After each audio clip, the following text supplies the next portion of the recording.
Buenas tardes, bienvenidos a este primer webinar de este año 2021.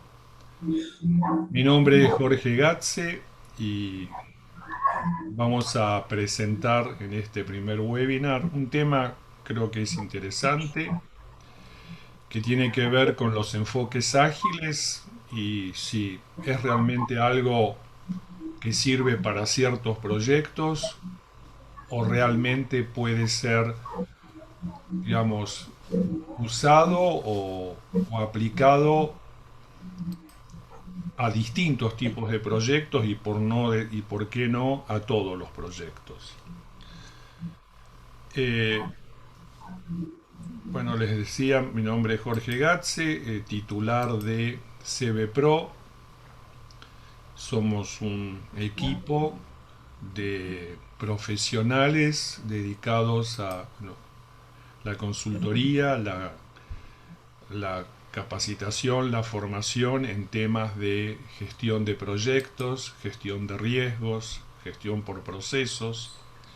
Esta es nuestra página web de CB Pro. Acá están los cursos que tenemos ahora previstos para el primer semestre. Después, al final de la presentación, voy a hacer una breve reseña de los próximos cursos.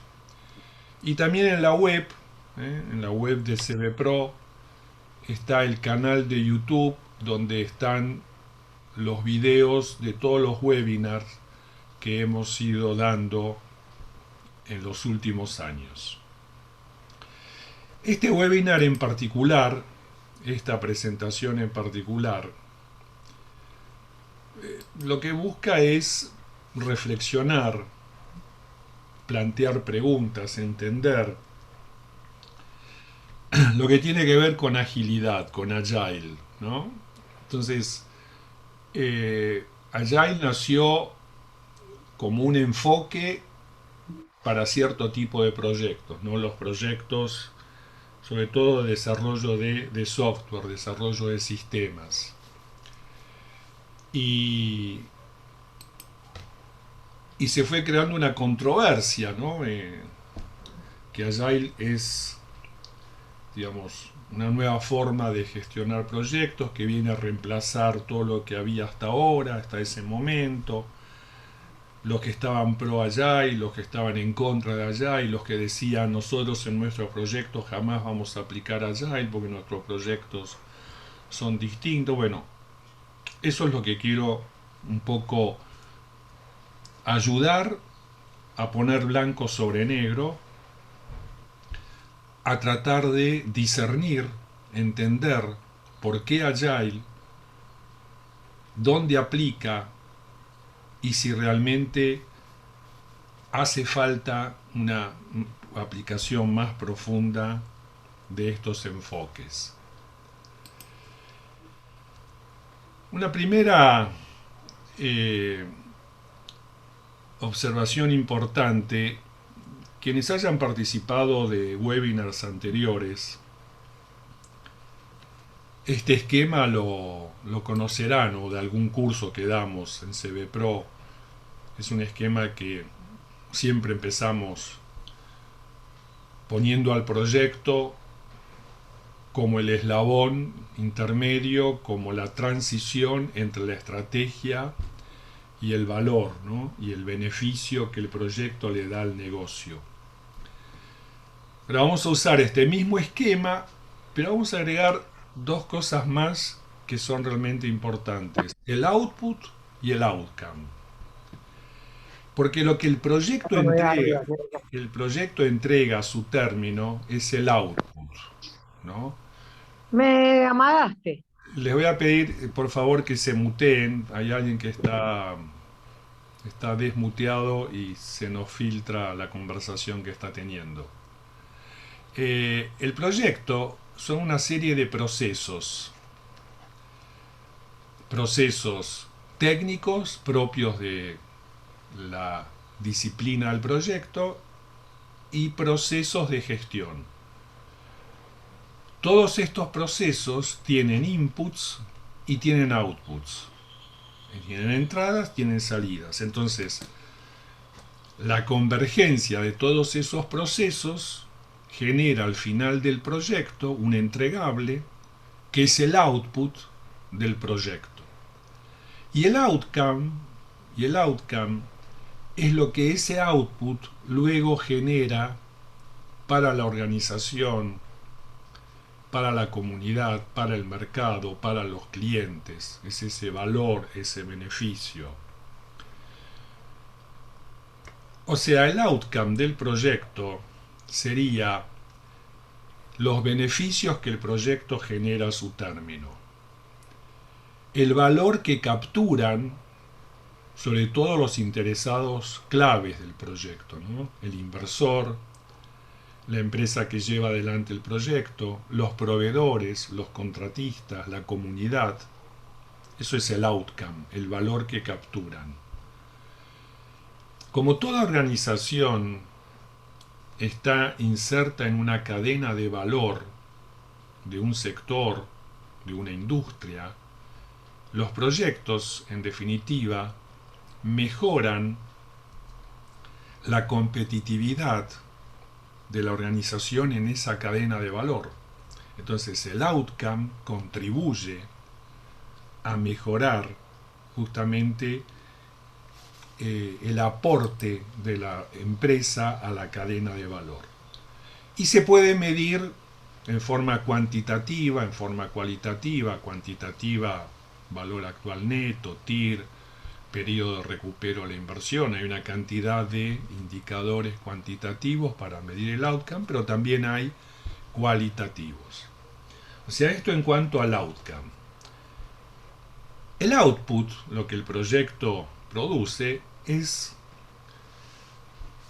el triángulo de la triple restricción que siempre hemos conocido en proyectos, ¿no? O sea, alcance, que hay que lograrlo cumpliendo requisitos de calidad en un cierto tiempo, en un cierto costo, con los recursos disponibles y gestionando los riesgos que podrían alterar justamente la marcha del proyecto. O sea, esto es el output, lo que el proyecto entrega, un alcance con los requisitos de calidad, en un presupuesto y dentro de un cierto tiempo.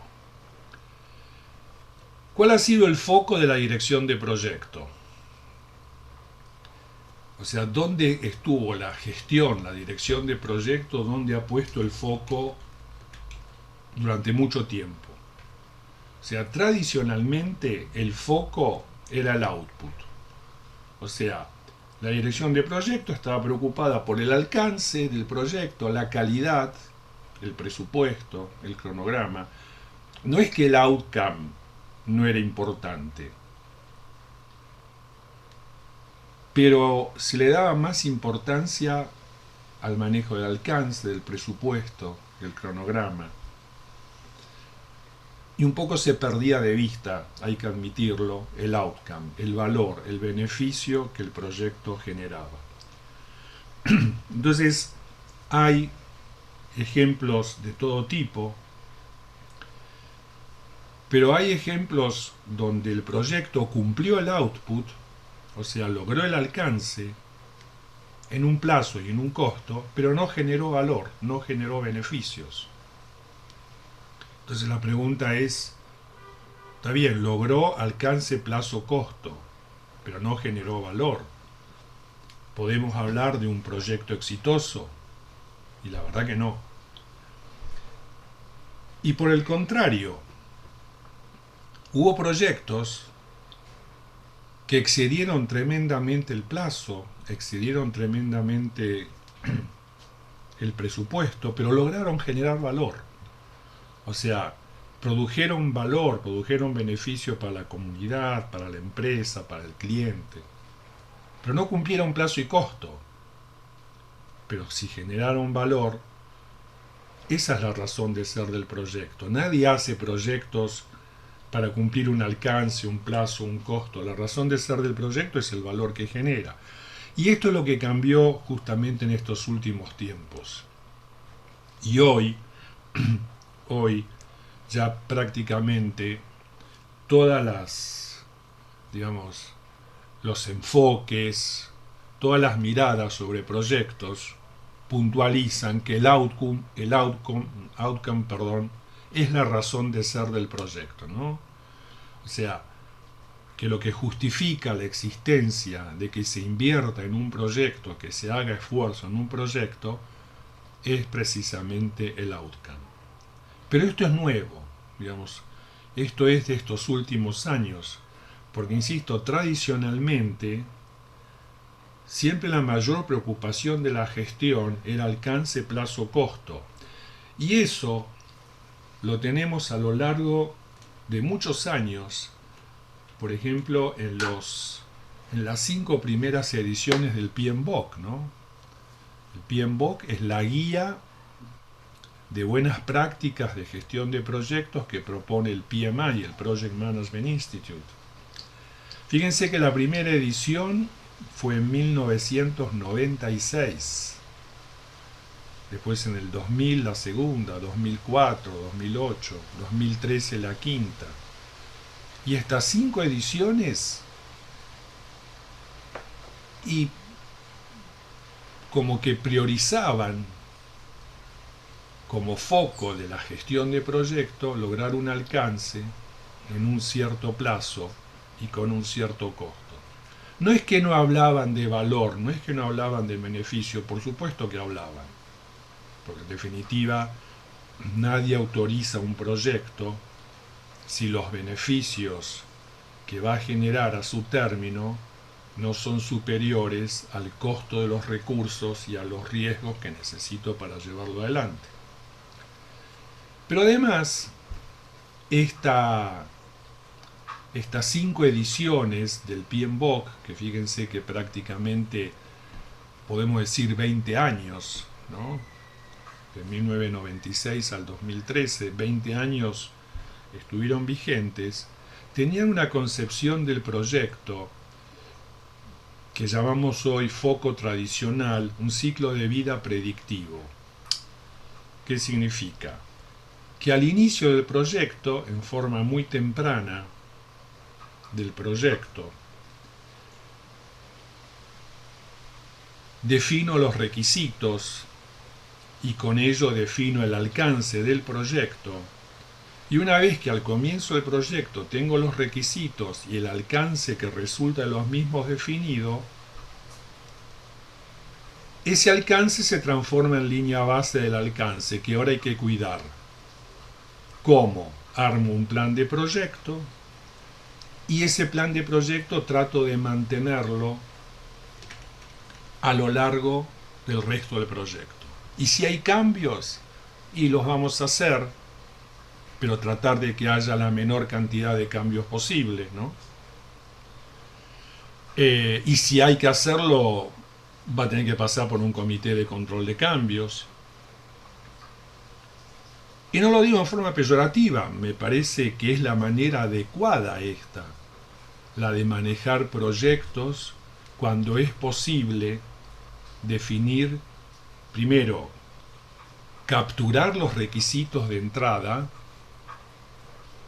y poder definir el alcance de entrada. Entonces, me parece que es la manera correcta, pero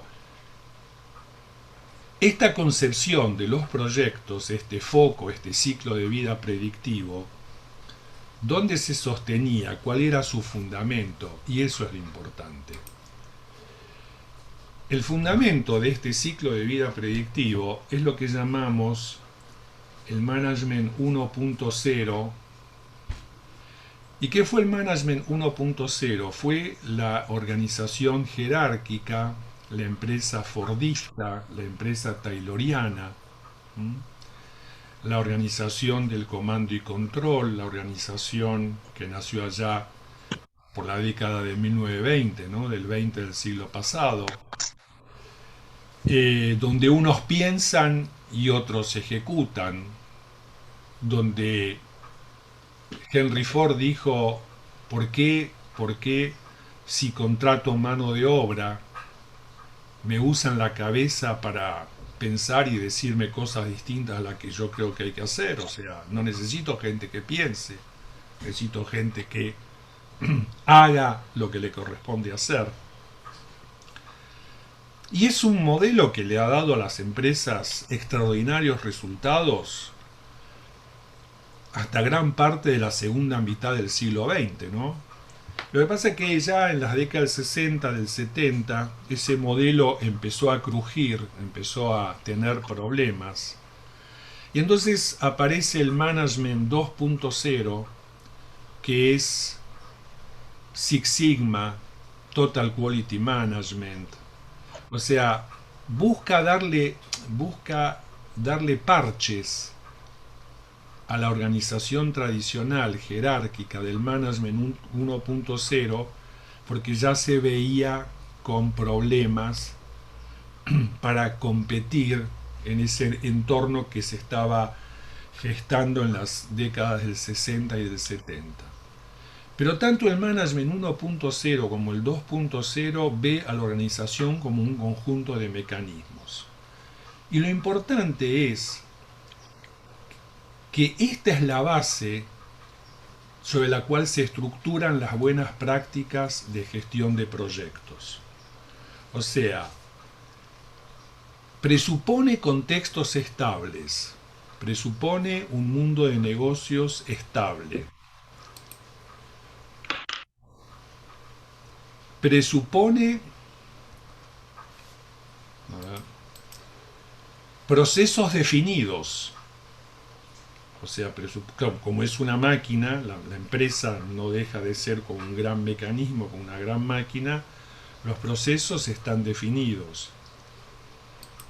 Presupone personas que cumplen órdenes, o necesita, como les decía, que la gerencia piense y los que siguen, digamos, los que trabajan siguen esas órdenes. La planificación es para que las cosas sucedan como están en el plan. O sea, si yo planifico, es que después espero que eso es lo que suceda en la realidad. Y eso es un poco lo que estaba atrás de toda planificación en proyectos. O sea, si yo hago un plan, y lo normal es que las cosas sucedan como están en el plan, ¿no? Y si no suceden, habrá pequeños cambios, pero no es de esperar grandes sorpresas. O sea, presupone en el mundo de las empresas y en el mundo de los proyectos, en esos contextos, que se podía tener la situación bajo control. Y esto de alguna manera sigue estando hoy vigente, ¿no? O sea, todavía hay en distintos niveles de la organización, hay gente que cree que todavía puedo tener las cosas bajo control. O sea, por eso incluso muchas veces me habrán escuchado que yo digo que cuando uno propone o sugiere hacer análisis de riesgos en un proyecto, te dicen, ¿cómo análisis de riesgo? No, ¿qué análisis de riesgo? Tiene que estar, todo tiene que salir como lo hemos previsto, todo tiene que salir como lo hemos planificado, ¿no? O sea, tengo que tener todo bajo control. No, ese es el marco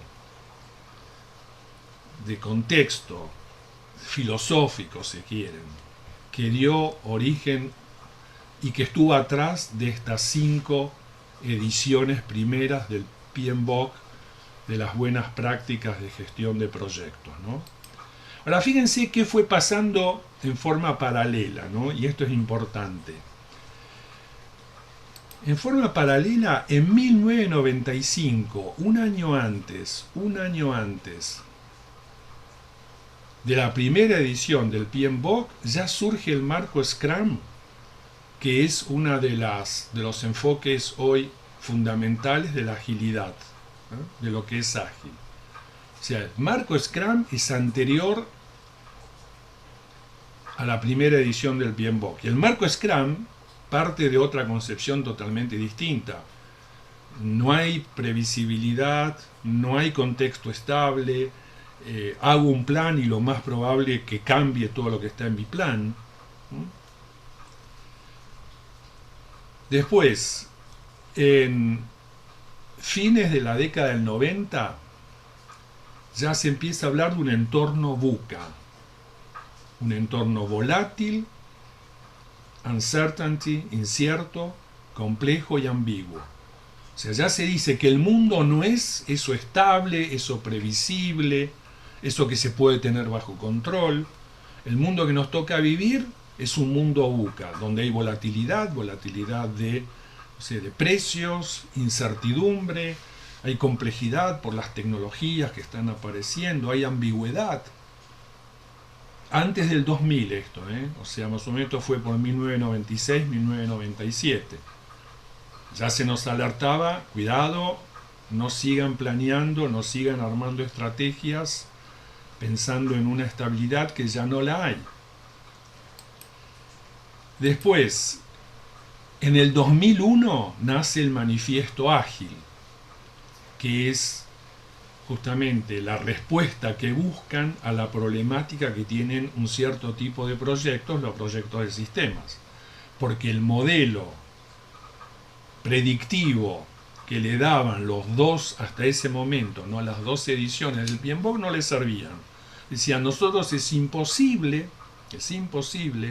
que podamos definir el alcance de entrada. No tenemos cómo. El cliente hoy quiere una cosa, mañana quiere otra, después aparece esto y hay que cambiar. Entonces nosotros no podemos seguir mirando los proyectos con el enfoque predictivo. No nos sirve. Y eso fue en el 2001. Ya en el 2004 se habla de la revolución industrial 4.0, o sea, la disrupción que provocan las tecnologías digitales. En 2004 ya se habla de otra forma de encarar incluso los modelos de negocio. Y hacia el 2011 ya se habla de lo que es el Management 3.0, que es una forma de dar nuevas respuestas a los desafíos que ya se estaban planteando y que el Management 1.0 y 2.0, que están atrás de estas 5 ediciones del PMBOK, ya no estaba en condiciones de responder. Y en el 2017, la sexta edición del PMBOK, la que hoy está vigente, la sexta edición que está vigente, aparece en el 2017 y dice, sí, es cierto, además de los modelos predictivos, es necesario reconocer que hay proyectos que necesitan otros modelos, otros enfoques, y estos son los enfoques ágiles. Y acá está un poco la comparación entre ambos enfoques. El predictivo tradicional define requisitos y alcance de entrada. Una vez que está el alcance, arma una línea base y la cuida durante el resto del proyecto. Pero eso presupone que yo puedo definir los requisitos de entrada, y no es el caso de muchos proyectos.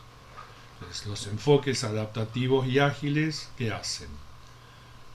Y van tomando los requisitos que pueden llegar a conocer al inicio, los van trabajando, los van mejorando, y a través de sucesivas iteraciones e incrementos van llegando al producto final, al resultado final.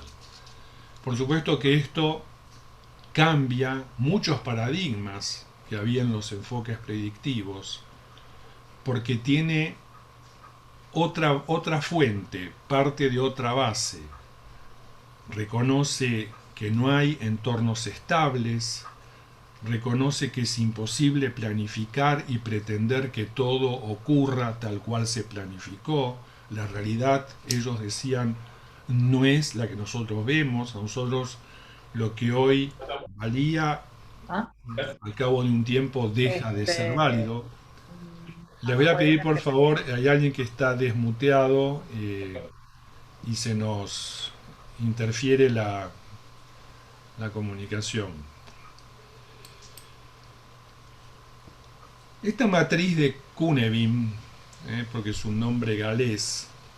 Habrán escuchado, lo habrán visto en otras actividades, en otros webinars. Fundamentalmente esta matriz lo que hace, identifica 4 grandes escenarios de proyecto, ¿no? El que está abajo a la derecha es el contexto o el escenario simple.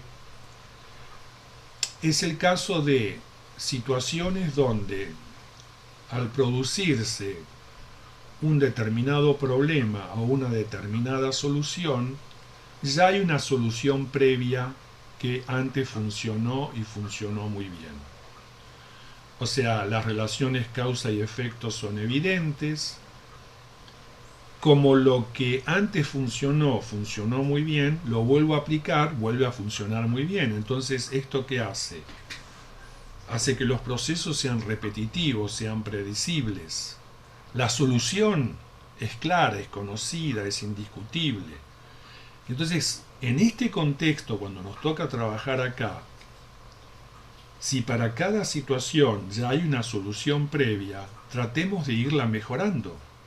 O sea, desarrollemos mejores prácticas para que esa solución pueda ser más efectiva y más eficiente.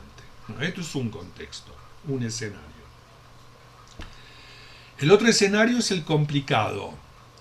Bueno, acá, cuando se produce una determinada situación, no hay una única solución. Acá hay varias. Entonces, acá hay que recurrir a especialistas que analicen los pros y contras de cada una de las alternativas, ¿no?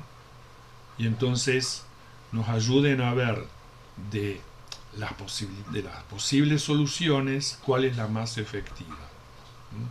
Entonces, acá ya no necesitamos o no podemos aplicar mejores prácticas como en el entorno simple.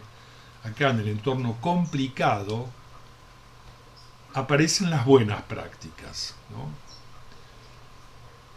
Después tenemos el entorno lo complejo.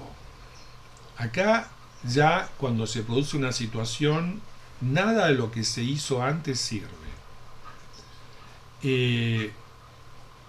Es el entorno de lo emergente, porque sucede algo y como nada de lo que sabíamos sirve, tengo que descubrir sobre la marcha cuál es la mejor solución a este emergente que se produjo, ¿no?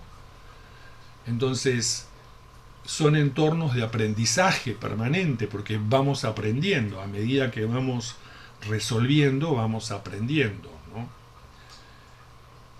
Entonces son entornos donde conviene actuar en ciclos cortos. ¿Para qué? Justamente porque si el ciclo de trabajo es muy largo, por ahí estamos cometiendo un error que si dejamos pasar mucho tiempo, tal vez ese error se magnifique. En cambio, cuando trabajo con ciclos cortos, hago un chequeo, una revisión, una evaluación en ciclos cortos. Si se produjo un error, rápidamente lo detecto, corrijo y evito que se propague. Y el cuarto escenario, el de lo caótico, es cuando la situación que se plantea es una situación inesperada, nunca prevista. Entonces se busca reaccionar de manera rápida y lo imperioso cuando se está en este escenario es tratar de salir lo antes posible. Esta es una herramienta muy interesante, da para mucho, yo no quiero extenderme más, pero la presento así, aunque sea en forma breve, porque quiero usarla para ubicar a nuestros modelos de gestión de proyectos. Porque en base a esta matriz podemos decir que los enfoques predictivos tradicionales correspondían a entornos complicados y simples, mientras que los enfoques adaptativos y ágiles correspondían a los entornos complejos. Y es así, y digamos, a primera vista parecía muy lógico esta correspondencia entre contexto y enfoque que voy a usar para mi proyecto. Un poco, si estamos en enfoques predictivos, si hacemos edificios, si somos una empresa constructora, yo necesito enfoque adaptativo y ágil. Eso será para otro tipo de proyecto, ¿no? Pero la cosa no es tan sencilla, ¿no?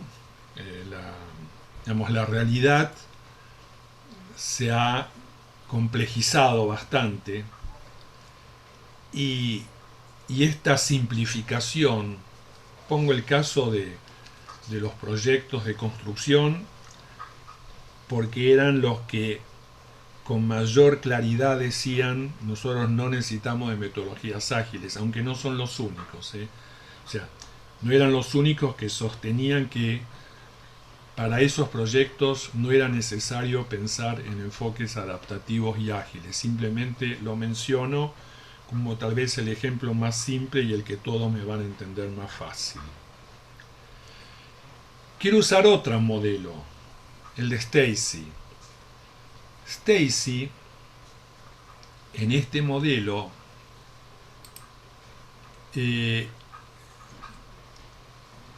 define en dos grandes ejes, define en el eje horizontal qué incertidumbre tengo en el desarrollo del proyecto, ¿no? O sea, en el eje horizontal lo que define es el cómo voy a hacer. Y en el eje vertical la incertidumbre que hay en cuanto a los requerimientos, o sea, en cuanto al qué. Fíjense que en ambos casos tenemos baja incertidumbre, alta incertidumbre. Entonces, donde hay baja incertidumbre, tanto en desarrollo como en requerimientos, esos son entornos simples. Donde ya crece la incertidumbre en el cómo vamos a hacer el proyecto, en el qué hay que hacer, ya vamos yendo a entornos complicados o complejos, ¿no? Es similar a la matriz anterior de Cunningham, pero vista desde otra perspectiva. Básicamente, ¿qué entendemos por complicado? Es qué grado de conocimiento, qué nivel de conocimiento tenemos de cómo está integrado o construido el sistema, ¿no?, que tenemos que desarrollar. Y lo complejo tiene que ver sobre cuánto conozco o qué previsibilidad hay sobre la forma en que se va a comportar ese sistema.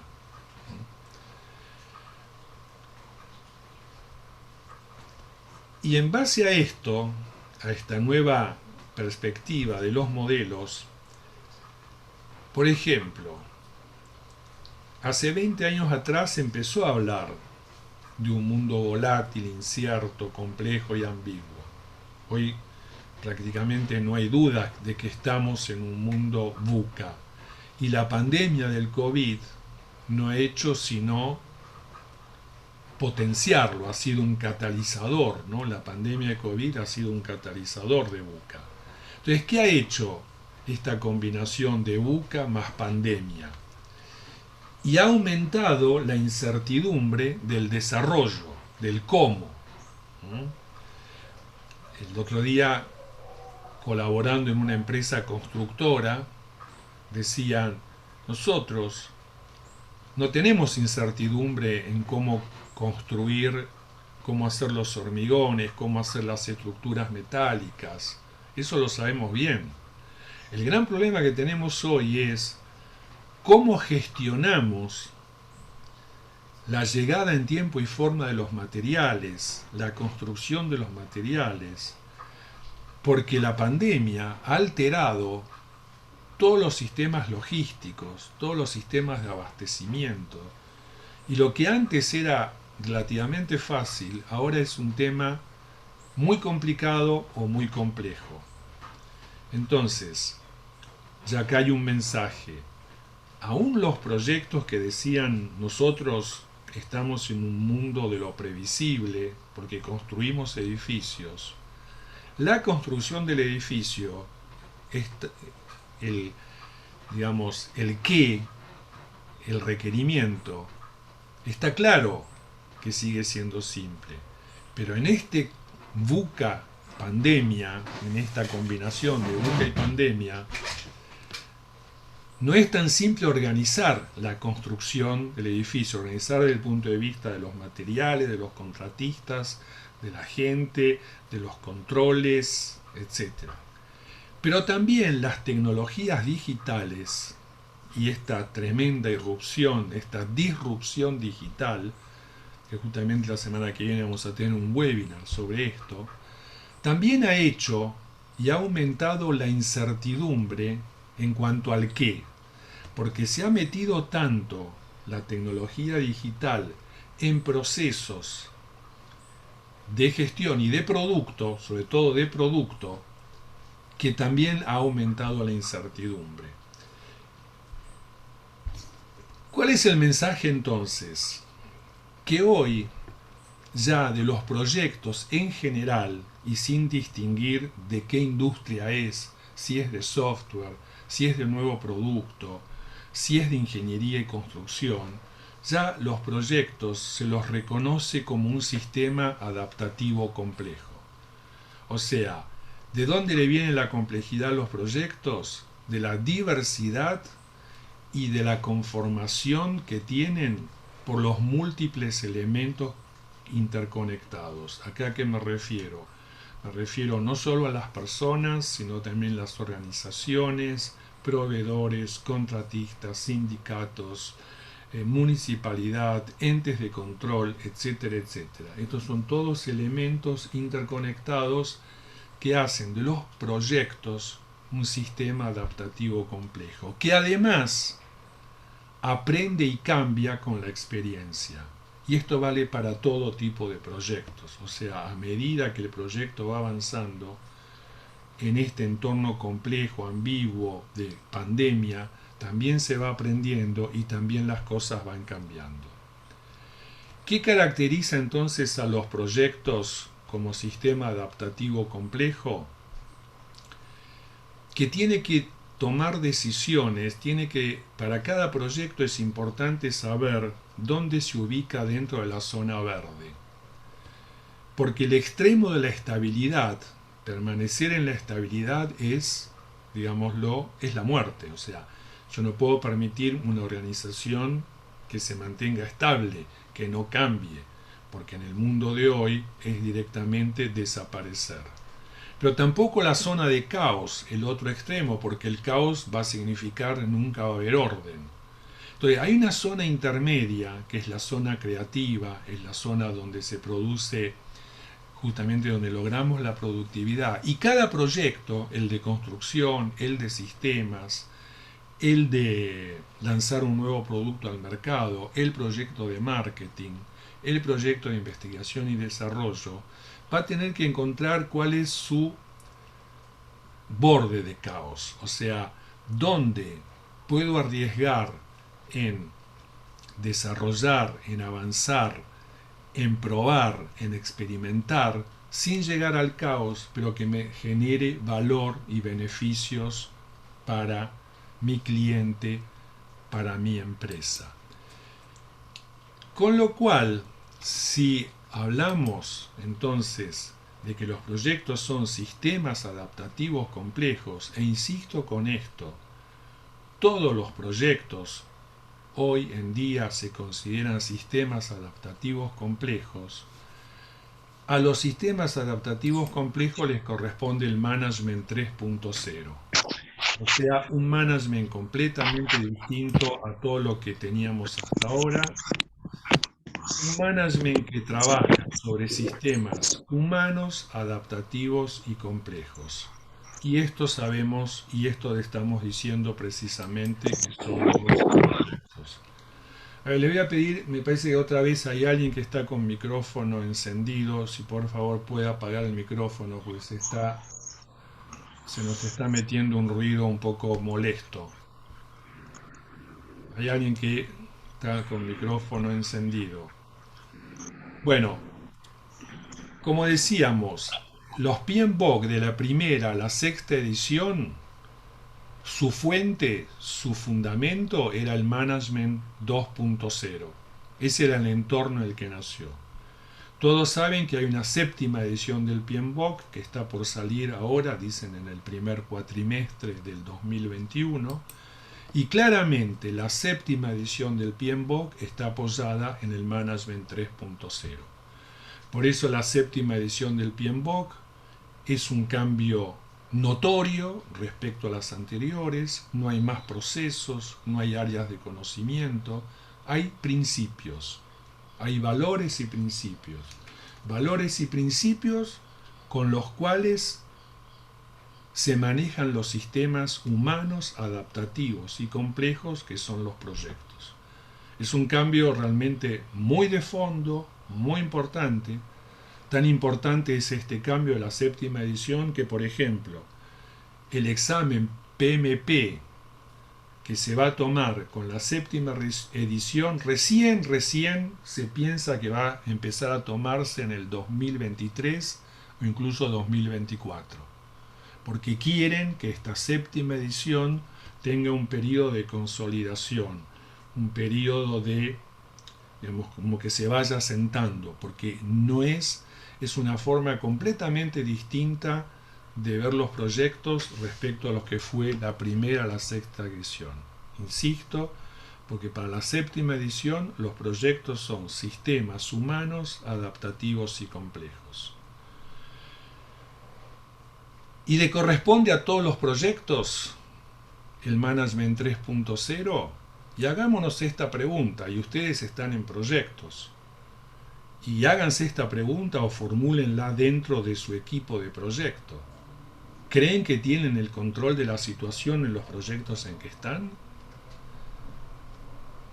¿Por qué se comportan? ¿Por qué toman decisiones como si pudiesen predecir el futuro? ¿Por qué creen que lo que funcionó en el pasado volverá a ser otra vez la causa de éxito o volverá a funcionar en el futuro? ¿Por qué cree que todo lo que es importante se puede medir? ¿Por qué piensa que conceptos como liderazgo, gestión y cambio tienen el mismo significado para todos? ¿Por qué piensa que reducir incertidumbre es equivalente a aumentar certezas? Si la respuesta a alguna de estas preguntas ya es con duda, ya es con, digamos, decir, y no, claramente no es así, es que sus proyectos están necesitando de otro enfoque, de otra mirada, y sería justamente lo que hablamos de enfoque ágil, que es lo que, digamos, es la aplicación al día a día del Management 3.0. Es el enfoque ágil. Me voy a detener un poquito en esta figura porque quienes defienden los enfoques ágiles, y yo me incluyo entre ellos, sostienen, y yo estoy de acuerdo, que primero hay que tener una mentalidad ágil, entendiendo los valores, los principios de la agilidad, y recién ahí empezar a usar las prácticas de la agilidad. O sea, no empezar por las herramientas, sino que empezar por entender la razón de ser de la agilidad, sobre qué se asienta, cuáles son sus principios, y ahí aplicar. Y creo que es correcto. Porque me parece que es la manera lógica de hacer un cambio como el que propone la agilidad.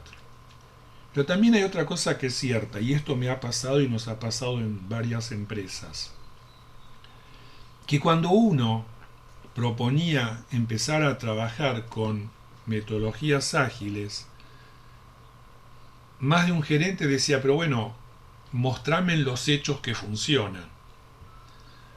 dame algún ejemplo o mostrame cómo nos puede servir.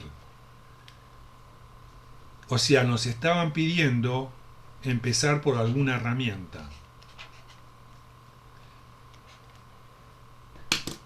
Está bien, eso contradice en principio lo que sostiene el enfoque ágil, pero no creo que sea desaconsejable no empezar por una herramienta para empezar a ver los beneficios de la metodología ágil. O sea, estoy de acuerdo que el flujo lógico es de izquierda a derecha, es de la mentalidad a las prácticas, pero no estoy tan en desacuerdo en hacer la inversa. De hecho, y esto también lo hemos vivido en el 2020, la agilidad en algunas empresas se impuso por imperio de las circunstancias, porque no quedó otra a raíz del gran cambio que nos produjo la pandemia en el 2020 de empezar, queriendo o no queriendo, a usar herramientas ágiles.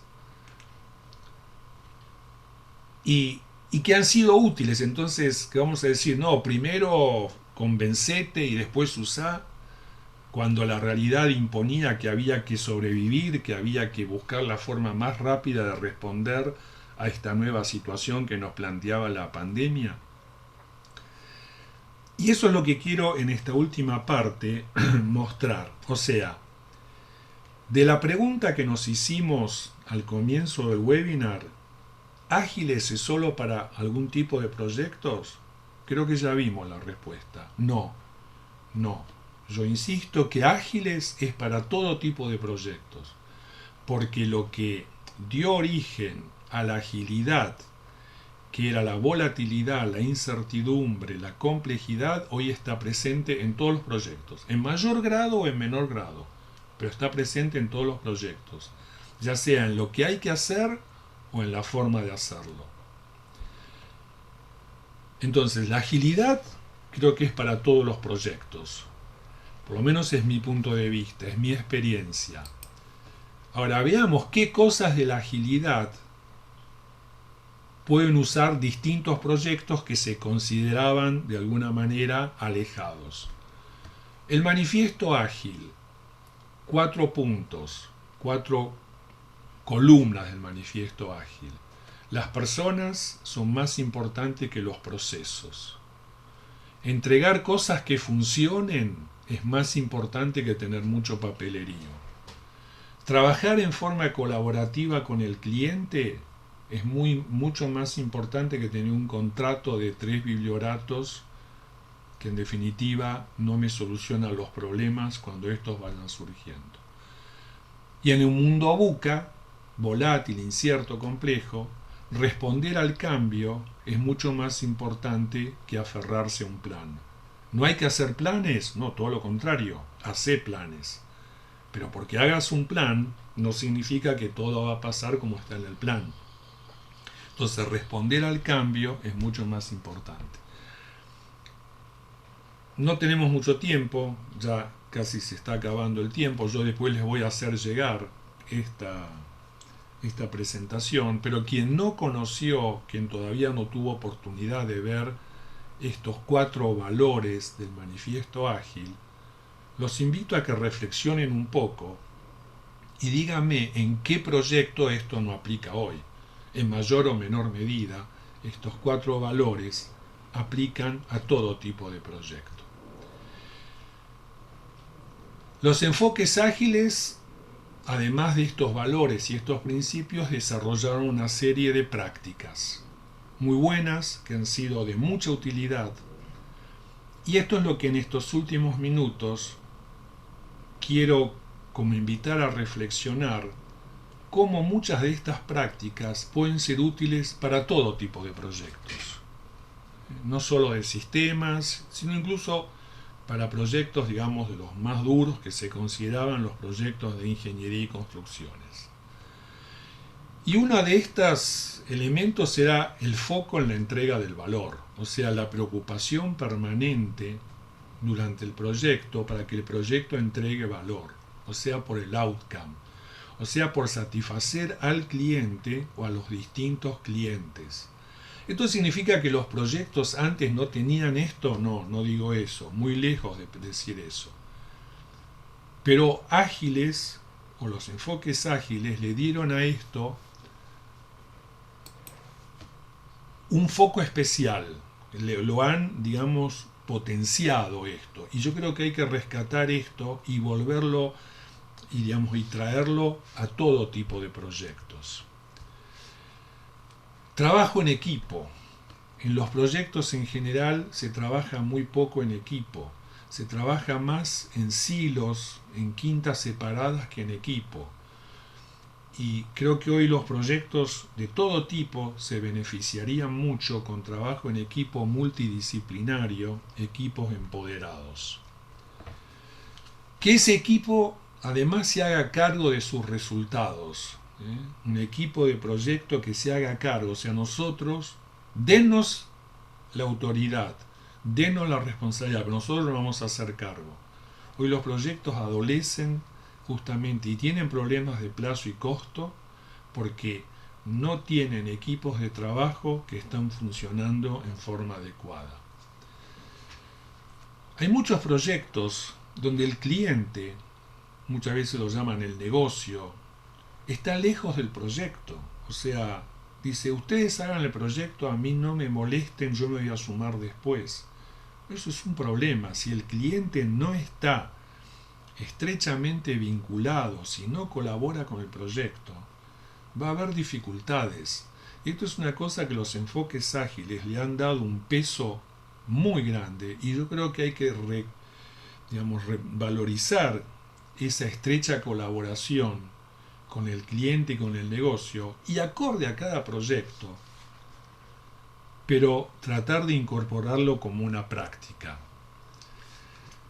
El dueño del producto, el product owner, es realmente una práctica muy útil tener una persona que se haga cargo del alcance y la calidad, que diga qué es lo importante y qué no es lo importante, porque esta persona, el dueño del producto, el responsable del producto, el product owner, es la interfaz entre los distintos interesados y el equipo de proyecto.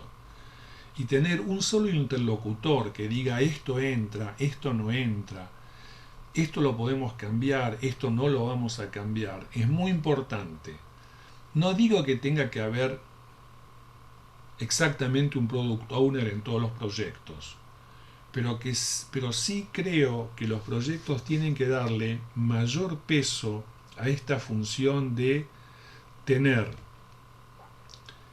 como una figura que concentre el manejo del alcance del proyecto y los requisitos de calidad. Los feedbacks, los loops de aprendizaje, esto en ágiles es muy importante, pero en proyectos que todavía no van a empezar a usar ágiles, es muy importante que cada tanto, cada 3 semanas, cada 6 semanas, hagan como una especie de parate, parar la pelota y decir, a ver, ¿qué podemos aprender? ¿Qué estamos haciendo bien? O sea, que la clave en el proyecto no sea exclusivamente correr, sino que a veces sepamos parar la pelota, revisar cómo estamos haciendo las cosas, repensar cómo estamos haciendo las cosas, aprender, mejorar. Uno de los aspectos más importantes de los enfoques ágiles y dice que la comunicación es más efectiva es cara a cara.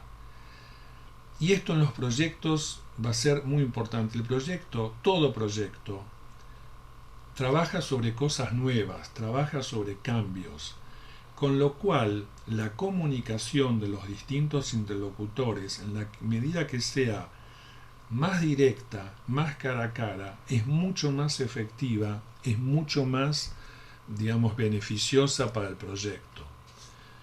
Toma de decisiones participativa, ¿no? Está en línea con el empoderamiento y el hacerse cargo del equipo de proyecto. Yo creo que todos sabemos por experiencia que uno de los grandes problemas de los proyectos es la comunicación, las grandes dificultades que tenemos en comunicación. Entonces, tener radiadores de información, digamos, estos tableros de información, que la información esté disponible para todos, que nadie diga, pero yo no sabía que esto me tocaba a mí, pero yo no sabía que vos ibas a hacer esto.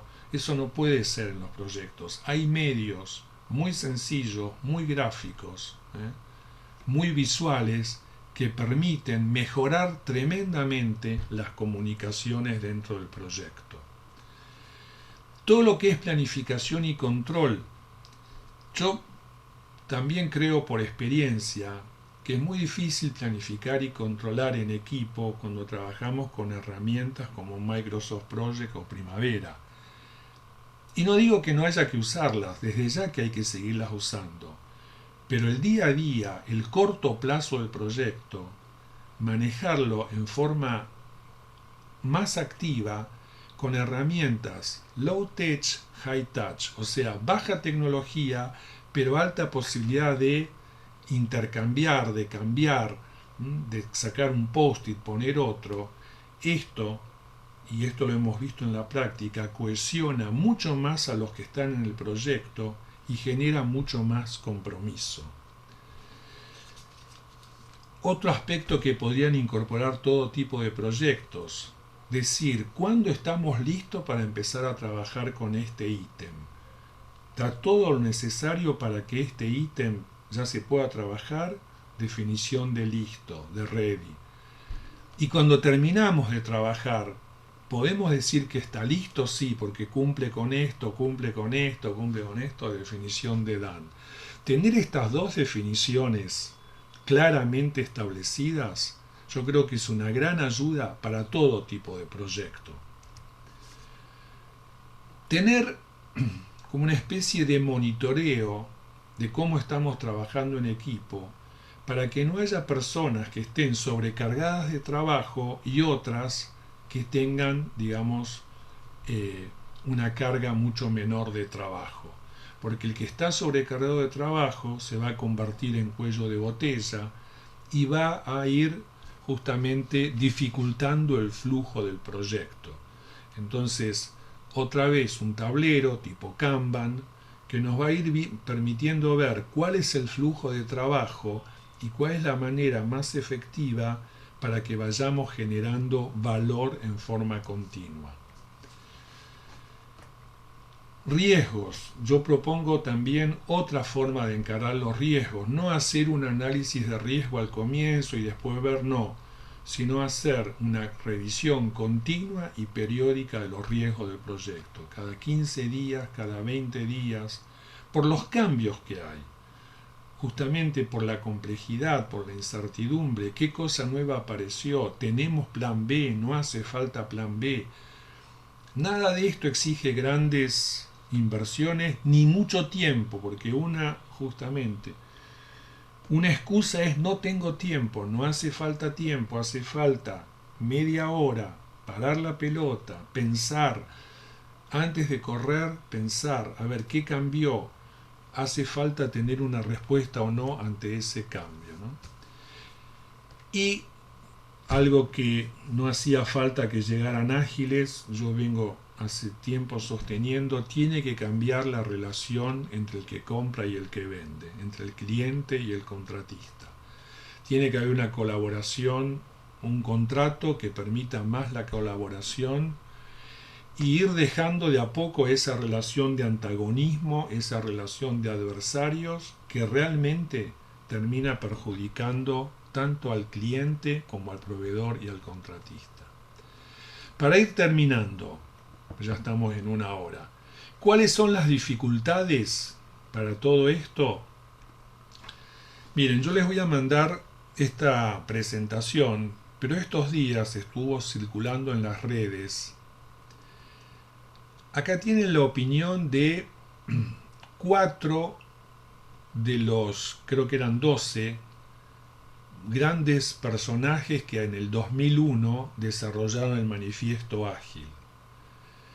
Después lean estas, acá 5 son, lean estas declaraciones y claramente hay como una sensación de fracaso, que yo creo que no es así. O sea, las cosas no están sucediendo como ellos esperaban, ni aún en el mundo del software. Eh, pero creo que es muy difícil cambiar, al ser humano le cuesta cambiar. Y creo que todo cambio en la vida nuestra personal, en la vida de las organizaciones, es marcha y contramarcha. Ningún cambio es lineal, ningún cambio es fácil, ningún cambio es directo y alcanzable. O sea, cualquiera que empiece a usar estos enfoques y estas nuevas formas de encarar los proyectos que nos impone la realidad, no porque es una moda, no porque sea una moda. La realidad del mundo VUCA, la realidad del COVID nos obliga a replantear cómo estamos manejando los proyectos. Si nos damos cuenta de eso es una cosa importante, pero no significa que el darse cuenta nos va a ayudar a que rápidamente podamos implementar todo. Para ir terminando, ¿por dónde empezar? Bueno, cada organización sabe dónde están las debilidades, las fortalezas, las amenazas y las oportunidades de sus proyectos. O sea, dónde estoy bien, dónde tengo que mejorar, dónde hace falta corregir, y uso de esto que hemos visto, uso esas herramientas, esos elementos donde considero que ahora es más imprescindible aplicarlo. Y una vez que lo empiezo a aplicar, ir mejorando. O sea, no esperar llegar a la perfección en el primer intento. No voy a llegar a lo perfecto en el primer intento, pero sí voy marcándole a la organización un nuevo rumbo, una nueva forma de hacer las cosas. Termino con, deme un minuto, nuestros próximos cursos que justamente ya están totalmente, digamos, orientados en esta nueva concepción, en estos nuevos enfoques. Por ejemplo, en 15 días vamos a tener un taller de gestión de riesgos en proyectos con enfoques tanto predictivos como ágiles. Después, en marzo, vamos a empezar nuestro tradicional curso de preparación para el examen PMP, pero ya el examen que se toma ahora a partir del 2 de enero de este año, o sea, la modalidad 2021 del examen.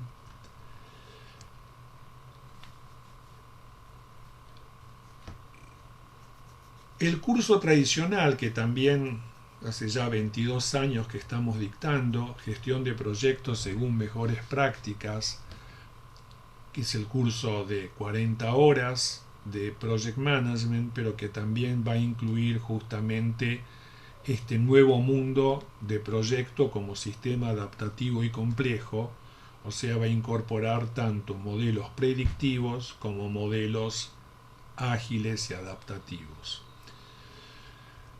Un curso que nos ha dado muchas satisfacciones en algunas empresas, ahora lo vamos a hacer público, abierto al público.